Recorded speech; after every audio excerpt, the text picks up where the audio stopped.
É um tema que me agrada muito. Cada vez que eu leio acerca do assunto, eu aprendo, fico com mais dúvidas, busco um maior conhecimento e vejo que é um assunto intrincado.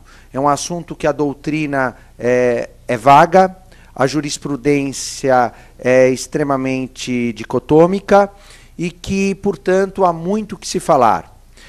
Certamente, o tema hoje será centrado na apuração de haveres. Se há algo que nós não chegaremos num consenso hoje, é acerca da metodologia para se apurar o quanto que deverá um sócio que se retira da sociedade receber por conta da metodologia adotada na apuração de haveres.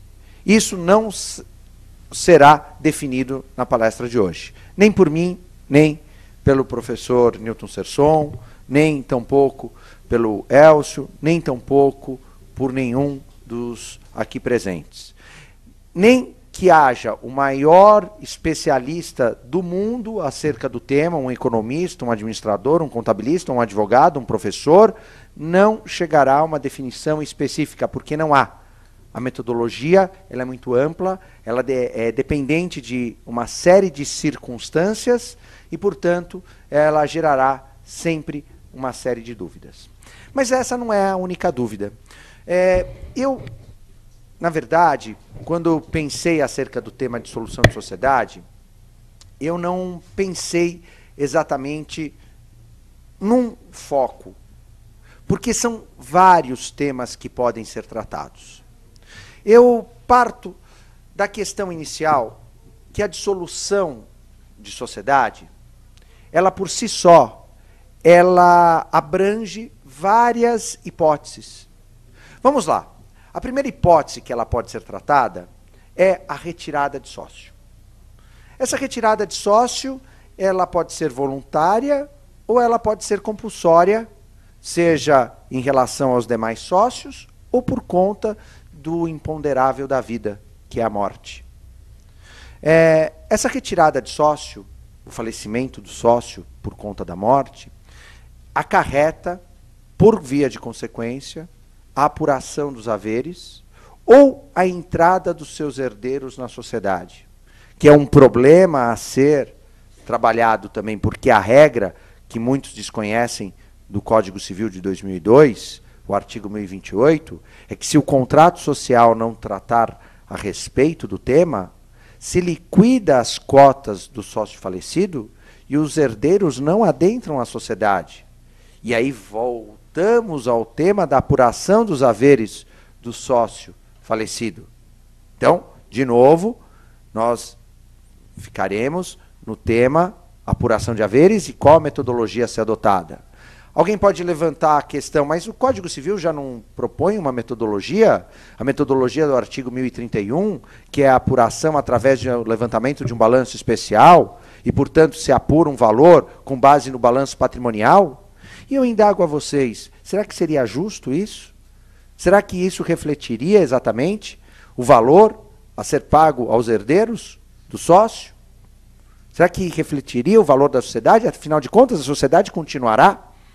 Desde já, eu apresento que não é a metodologia mais adotada hoje pelo judiciário, porque hoje se adota também o fluxo de caixa descontado, agregando ao patrimônio líquido descontado, ao patrimônio líquido apurado. Um detalhe, não é unânime essa posição do judiciário. Eu tenho aqui, eu separei uma série de emendas, e uma delas do Distrito Federal é interessantíssima, onde o desembargador Hermenegildo Gonçalves, do Distrito Federal, ele é taxativo ao considerar que a dissolução de sociedade, ainda que parcial, deva ser calculada como se fosse uma dissolução total da sociedade.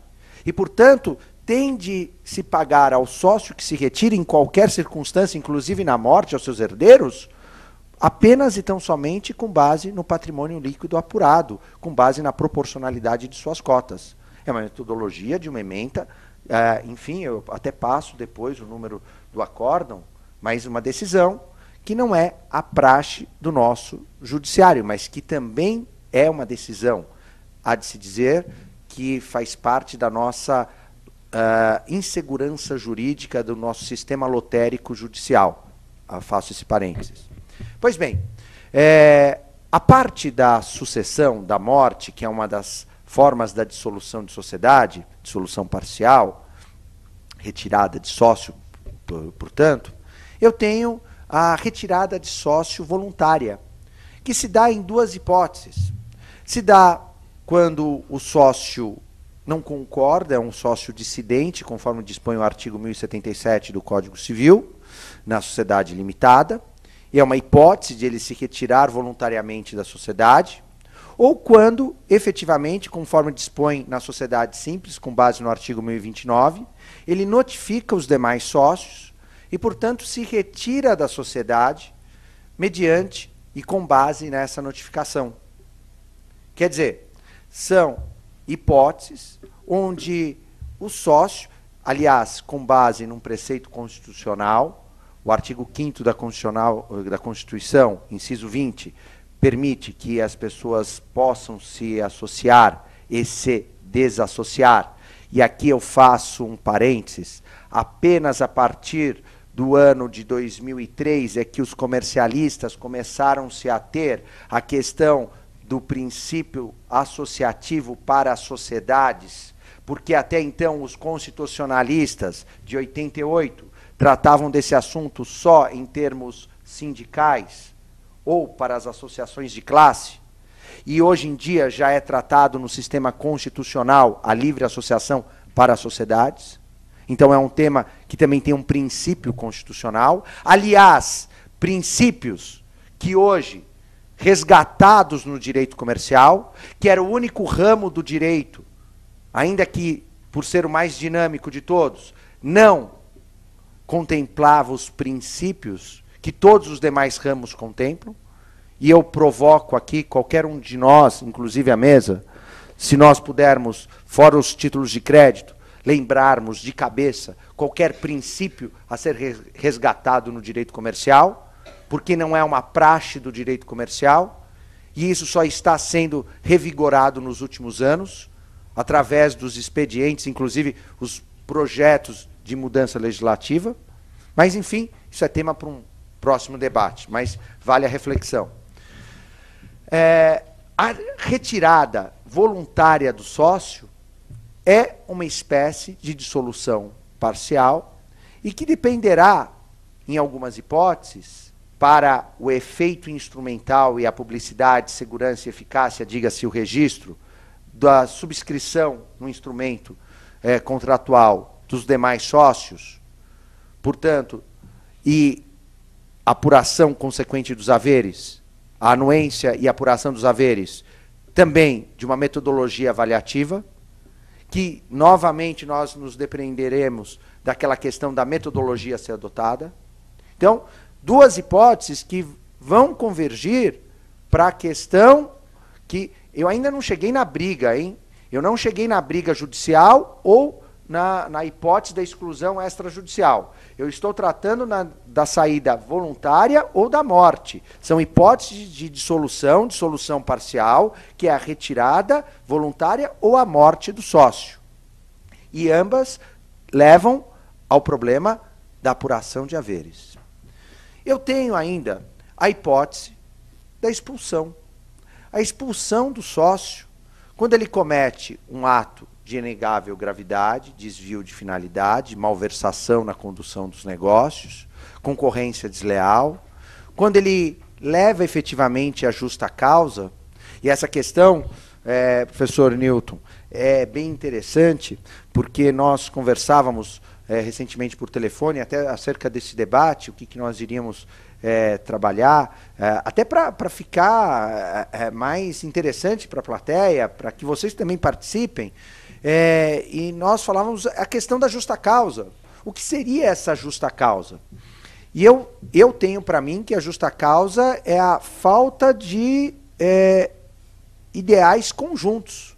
Eu achei um texto recente, publicado uma revista especializada, que denomina-se Sócios, Parceiros ou Rivais. E, num determinado momento, esse texto diz: sócios que, no início da contratação, estão extremamente empolgados com ideais conjuntos, meses depois, eles estão com ideais antagônicos e brigando entre si. Na realidade, eu costumo dizer que sócios brigam sempre pelos mesmos motivos. Na verdade, são 5 motivos: dinheiro, dinheiro, dinheiro, dinheiro e quando um sai com a mulher do outro. E, efetivamente, os problemas relacionados a dinheiro se complementam pela falta de compreensão nos ideais conjuntos. Isso leva à justa causa. E eu cito, nesse sentido, o que Norberto Bobbio, e é esse o ponto que nós falávamos por telefone, Dr. Newton, dizia sobre o elogio da serenidade, sobre a tolerância.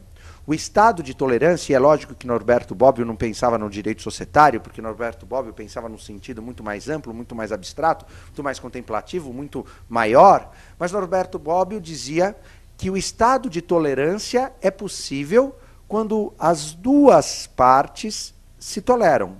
Se uma das partes passa a agir com estado de prepotência, eu deixo de ter a tolerância, e aí eu tenho o desequilíbrio social.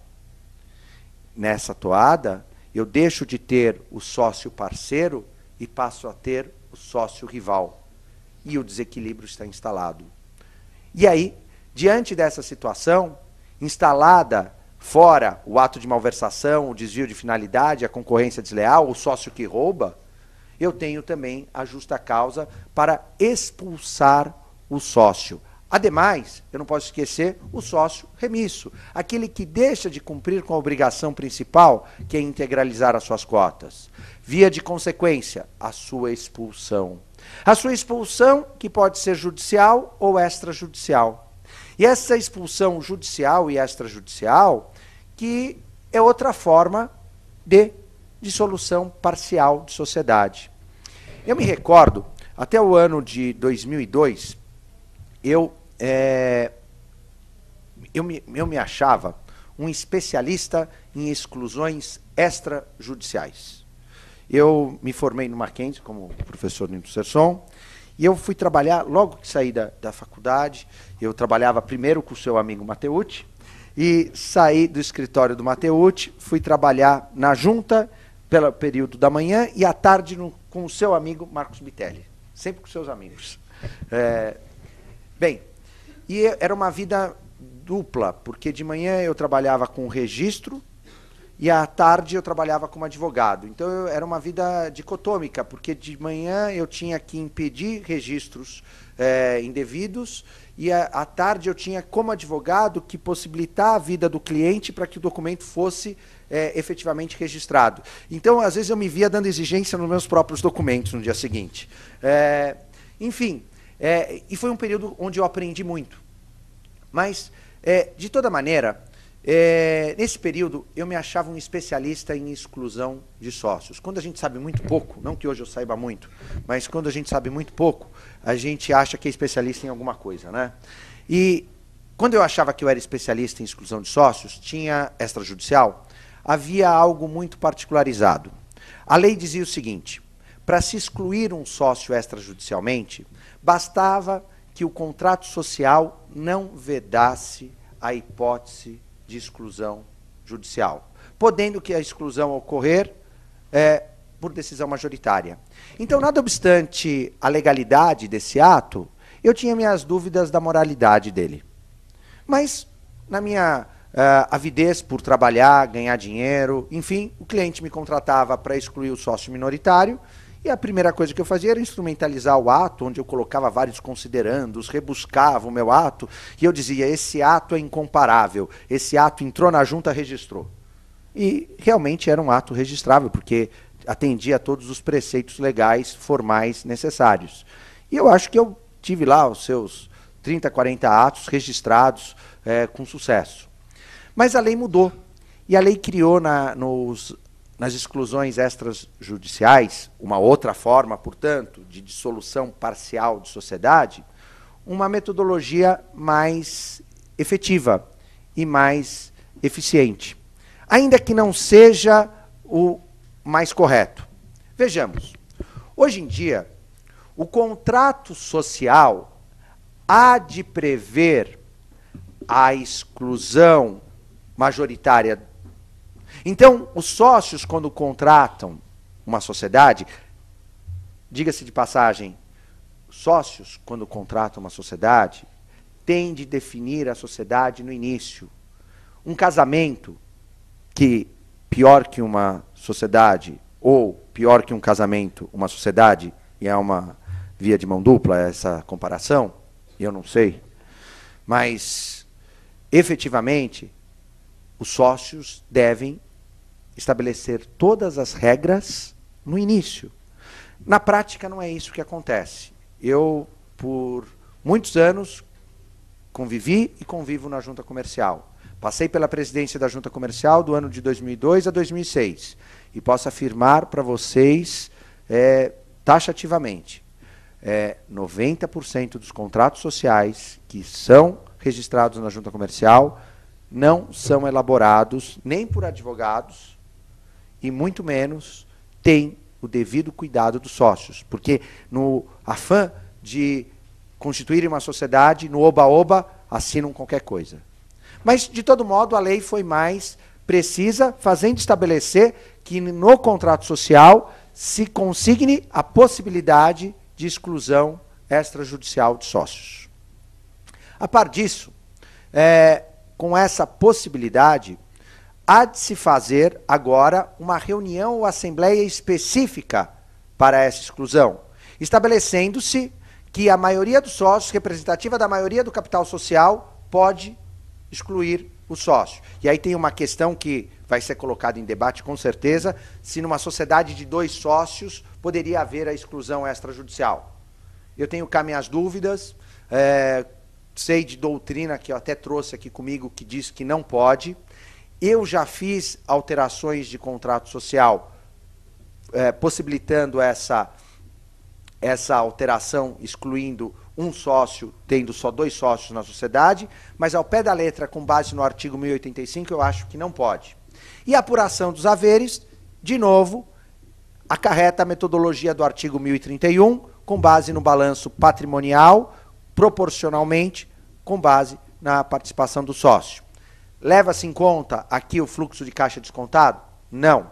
A letra da lei não leva em conta o fluxo de caixa descontado.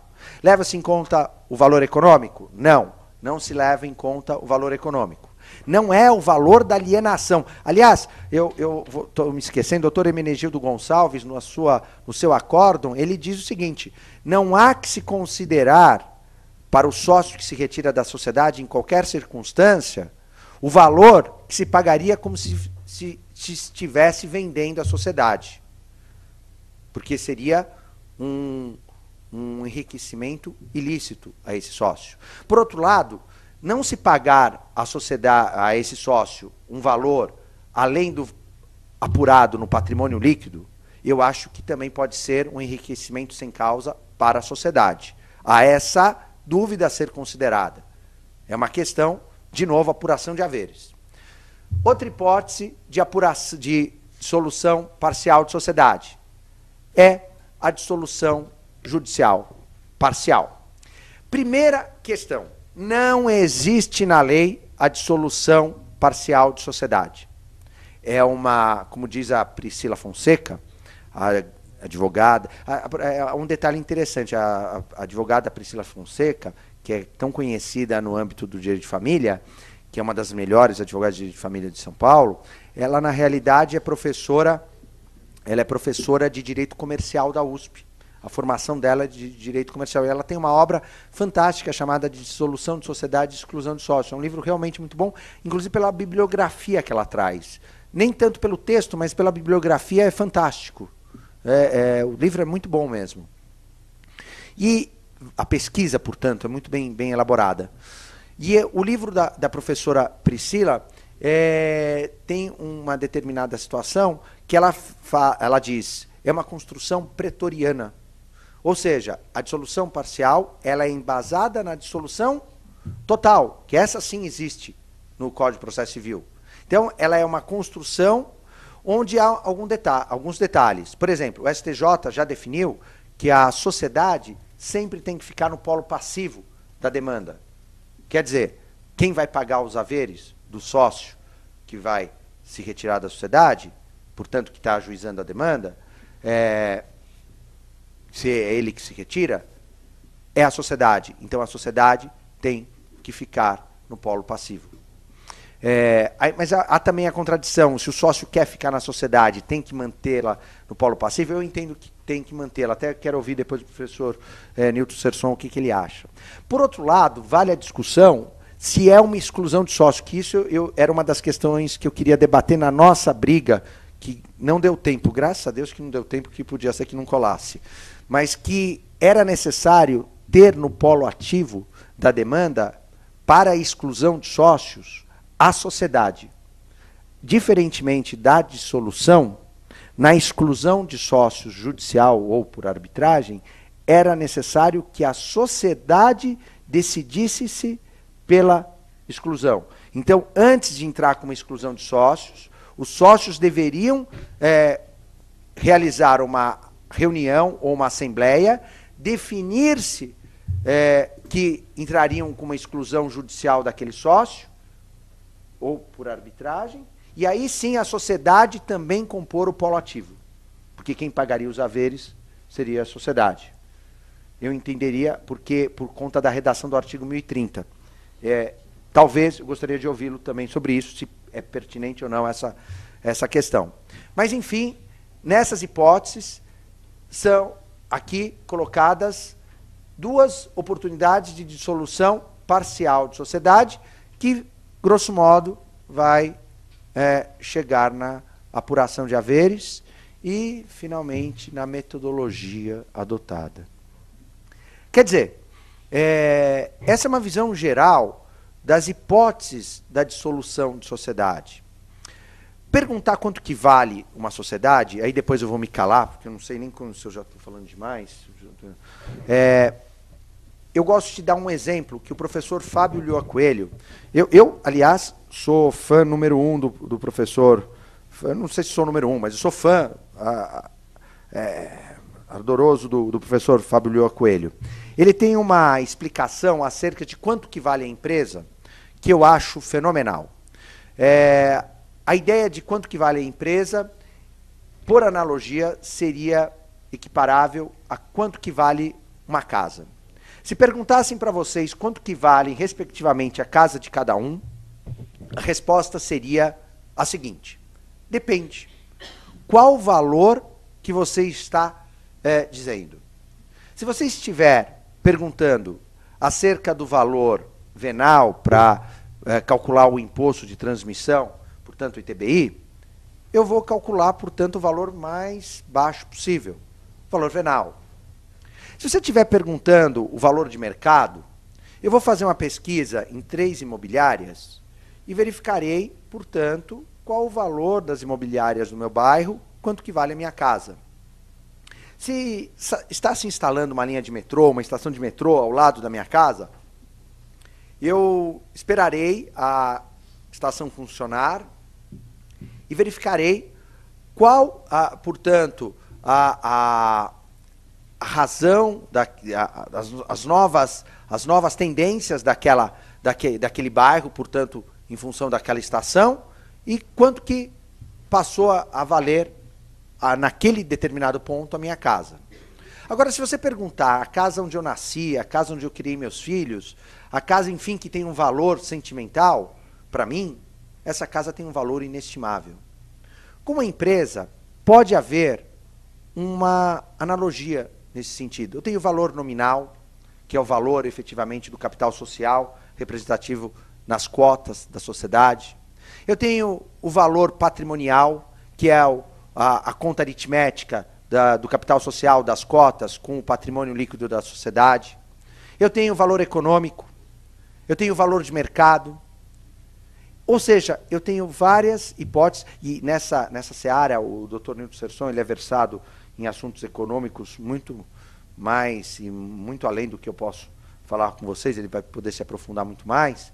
Existem várias outras hipóteses de valoração da empresa que podem ser utilizadas, seja para sua alienação, seja para uma eventual cisão, para uma incorporação, um grupo estrangeiro que queira adquiri-la. A questão é, numa dissolução de sociedade, o sócio que se retira tem que ser pago o valor como se a sociedade fosse ser extinta ou como se a sociedade fosse vendida. Porque o valor é completamente diferente. Se eu pegar toda a sociedade, vender tudo que eu tenho na sociedade e repartir entre os sócios na proporção de cada um, o valor é 1. Se eu arrecadar tudo que a sociedade tem em vender, leiloar, o valor é 1. Se eu tiver a compra, a alienação dessa sociedade por outra, portanto, alieno a sociedade, vem uma sociedade estrangeira, compra, o valor pode ser muito maior e os haveres desse sócio seria, portanto, muito maior. O cálculo, portanto, é outro. A questão é, qual valor a ser mensurado?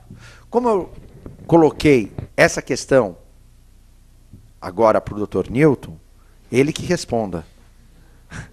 Bem, senhores, eu acho que mais do que esclarecer, eu deixei mais dúvidas, mas é essa a minha função. Muito obrigado.